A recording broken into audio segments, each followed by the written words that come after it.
of 1.2% in the third quarter of 2020.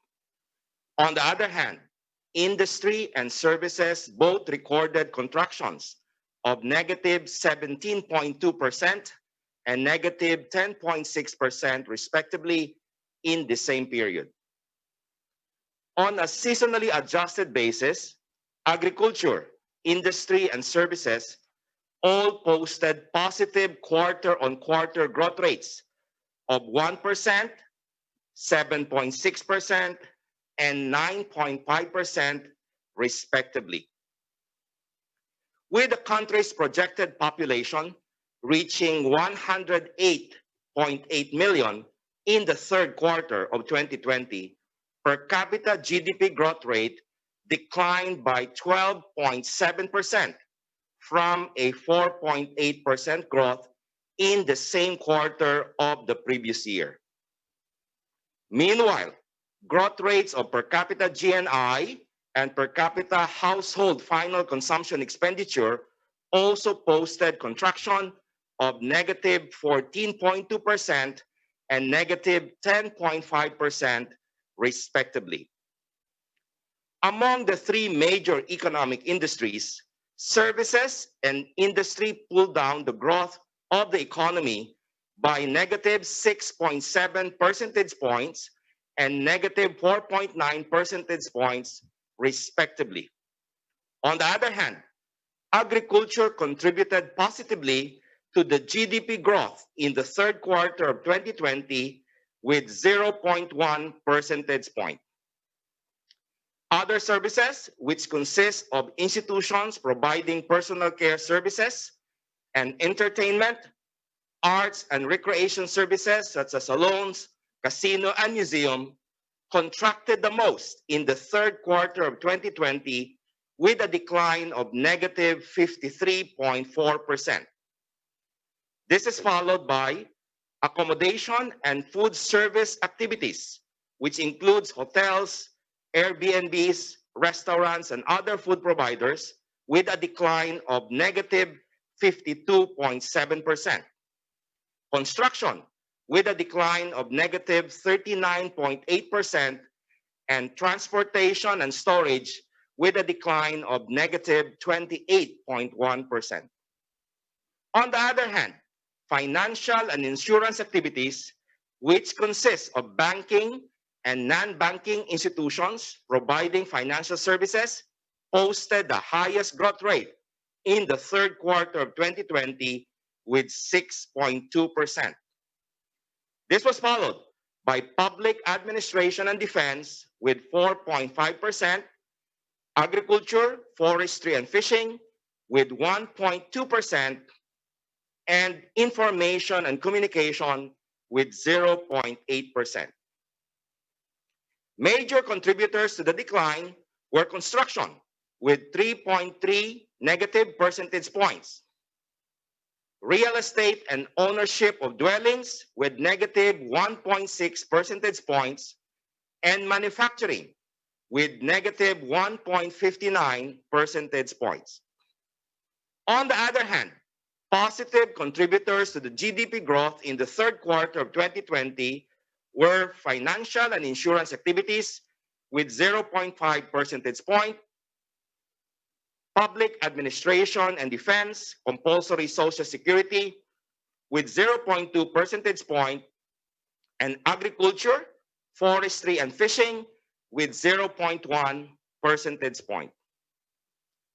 On the demand side, only government final consumption expenditure posted a positive growth rate in the third quarter of 2020 with 5.8%.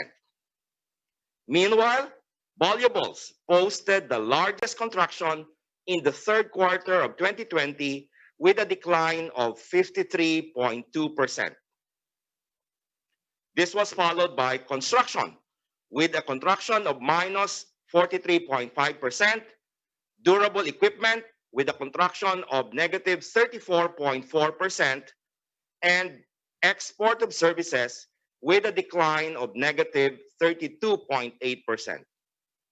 In the third quarter of 2020, major contributors to the decline where construction with negative 7.6 percentage points, household final consumption expenditure with negative 6.6 percentage points, and durable equipment with negative 2.7 percentage points. On the other hand, positive contributors to the GDP growth from the expenditure side were net exports with 4.4 percentage points and government final consumption expenditure with 0.7 percentage point. The Philippine Statistics Authority appreciates your presence in this third quarter 2020 National Accounts Press Conference. And we look forward to meeting you again on January 28, 2021, when we report the performance of the Philippine economy for the fourth quarter of 2020 and for the whole year of 2020. Thank you very much and good morning. Thank you very much, Undersecretary Mapa, for your informative report. And now to deliver the joint statement of the Duterte administration's economic managers on the third quarter 2020 performance of the Philippine economy, let us listen to Acting Socioeconomic Planning Secretary Carl Kendrick T. Chua, PhD, of the National Economic and Development Authority. Colleagues in government, friends from the media, fellow Filipinos, good morning. Our experience with COVID-19 over the past several months. All right, that was the government's announcement on the country's growth figures for the third quarter. The Philippine economy posted an 11.5% decline in the third quarter of this year, and that is actually an improvement from the downward revised contraction that was had in the second quarter, which clocked in at negative 16.9%. Still, that is a third consecutive quarter of GDP declines, something that the country has not seen since 1985. Major contributors to the GDP's decline were construction, real estate and ownership of dwellings, and manufacturing. Meanwhile, top contributors to the slight recovery were financial and insurance activities, public administration and defense, and agriculture, forestry, and fishing. In other news, scientists are impressed with Pfizer's announcement that its COVID-19 vaccine is over 90% effective. However, most remain cautious, saying many questions are left unanswered. Pfizer and its German partner BioNTech are now seeking U.S. authorization for the widespread emergency use of its vaccine. This is after initial trial results yielded more than 90% efficacy and no serious safety concerns. This is based on data from the first 94 people in the trial to become infected with the coronavirus.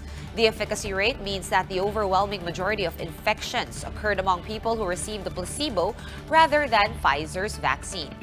But scientists are warning that the study is not conclusive as to how long a vaccine could protect someone from the coronavirus because it was limited to show the patient's status just 28 days after receiving 2 injections. After all, Russia's experimental Sputnik V vaccine is also claiming an over 90% efficacy rate. Moscow is rolling out the vaccine for domestic use, despite the fact that late-stage trials have not yet finished. As for Pfizer's vaccine, scientists believe regulators should be given enough chance to scrutinize it before it is given emergency license for distribution. This is really exciting, and we just need to now also give the regulators a chance to look at the dossiers that are going to be provided to, for example, the FDA or the EMA, to understand whether all the conditions are fulfilled, and there needs to be a certain follow-up period as well before even an emergency licensure can be granted. Well, it's very exciting, and particularly I think there's still some regulatory hurdles to get over, particularly looking at who was in these trials and the kind of age and whether the efficacy is true for everyone on the trials. But it's very exciting news. Tropical storm Ulysses has slowed down while moving northwest. In anticipation of strong winds brought by TS Ulysses, several areas are now under tropical cyclone wind signal number 1. In Luzon, these include Catanduanes, Camarines Norte, Camarines Sur, Albay, Sorsogon, the eastern portion of Masbate including Ticao and Burias Islands, and the southeastern portion of Quezon. In the Visayas, signal number 1 is also up over northern Samar and the northern portion of Samar and eastern Samar. The tropical cyclone is forecast to intensify into a severe tropical storm tonight and could reach typhoon category by tomorrow. Pagasa is warning that it's also likely to make landfall over Quezon and Bicol regions on Thursday. TS Ulysses and its trough are bringing rains over parts of Bicol, Samar and Quezon province, as well as to the rest of eastern Visayas. Meanwhile, northern Luzon is experiencing rains due to the tail end of a cold front. An orange rainfall warning is currently up over Apayao, Cagayan, and Ilocos Norte. Meanwhile, a yellow rainfall warning is currently up over Isabela. All right, let's make a fast break to sports. The Alaska Aces and the Phoenix Fuel Masters booked tickets to the playoffs after emerging victorious in last night's games. Phoenix wiped out a 16-point deficit against an eliminated Blackwater team to eke out a 100-95 comeback. After finding themselves down 50-34 early in the third quarter, the Fuel Masters turned things around on both ends of the floor to clinch just the third playoff spot in the Philippine Cup. Phoenix grabbed a share of the lead alongside Barangay Ginebra and TNT at 7-3 atop the standings. The Alaska Aces likewise catapulted themselves into the quarters with a grueling 122-119 overtime victory over the NLEX Road Warriors. Alaska's trip to the playoffs was heavily threatened by a 30-point outburst from Kiefer Ravena. But with Maverick Hanbisi scoring some 25 points and JV Casio adding 19 points, 5 rebounds and 3 steals, Alaska was able to hold on for the win. The Aces' win also placed San Miguel, Meralco, and Magnolia into the playoffs. Meanwhile, the Road Warriors still have a slim chance of entering the quarterfinals with one more game left on their schedule. For more updates, visit News 5, the Philippine Star, and Business World online. Visit our website, onenews.ph, for more in-depth analysis. You can also catch One News on the Signal Play app. Register for a free account at www.signalplay.com and stream One News live anytime, anywhere. I'm Sean Yao. We are One News.